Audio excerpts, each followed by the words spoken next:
তো হয়ে গাইস একটু এসছি মাঠে, এই পাশে সর্ষে ক্ষেত আর পাশে কুল বাগানে কুল খেতে এসছি। তারাও দেখা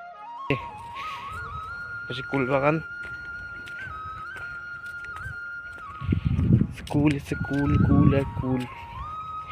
এই পাশে সর্ষে, একটি কুল খাবো তাই এসছি, দেখছি কুলগুলো কেমন বড় হয়েছে। ওটে পাশে একদিন যাচ্ছে,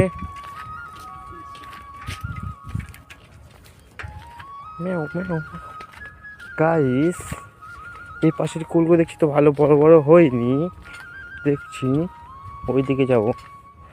ওই পাশটা মানে বড় বড় হচ্ছে গাইস, বুঝলে? ওই পাশে আরও একটা বড় বাগান আছে ওই পাশে, চলে যাচ্ছি দেখছি। আর পিছনে কি স্ট্যান্ড, একটু রিলিজ মিস করার ইচ্ছা আছে তাই নিয়ে এসছি, একটু পরে করবো। আর এই পাশে, এই পাশে কি দেখছি, এই পাশে শাক বুনেছি যে